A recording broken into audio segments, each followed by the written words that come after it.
É o nome disso? WhatsApp. WhatsApp. E peraí, ele vai comer pra poder quitar uma dívida de R$18. Olha a quantidade. Olha a quantidade.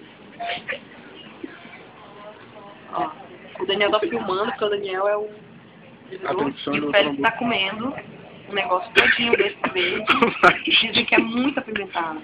E ele tá mastigando, ele não tá... Bote bibra, eu quero ver. Quero ver.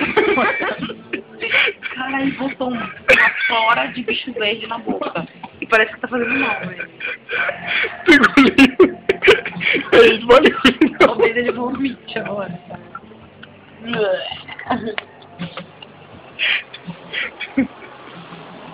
Verdade. Tu engoliu. Para engolir, não. Como tá mastigado.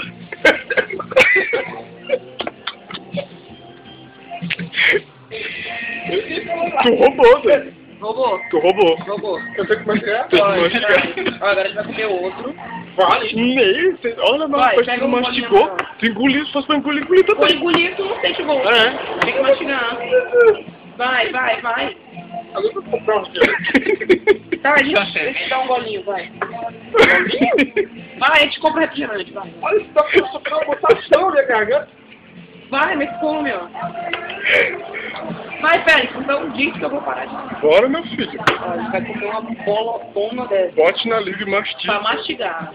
Ou só botar ela ali, né? Pode, mas tem que mastigar e a gente tem que ficar mastigando, vai. Porque senão não tem graça. E nem quando tu tá comendo pastel, tu não come de boca aberta. Exatamente. Vai lá. Rápido. Só ficar só do morro. Vai. Metal. Vai, Félix. Não, aqui não Félix. Vai, ó. Vai. Beleza, vou morrer. Vai, mastigando. Mastigando. Oi.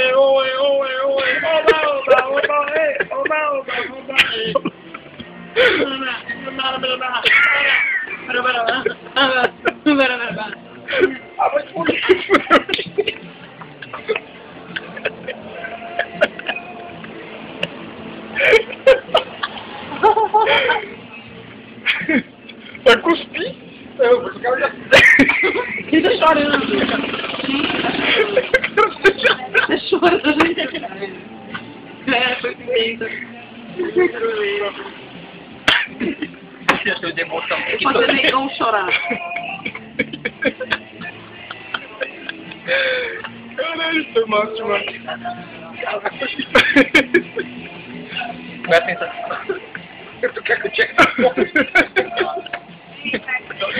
Vou te mandar o memória. Olha, foi massa, ó. Teve alguma coisa aí?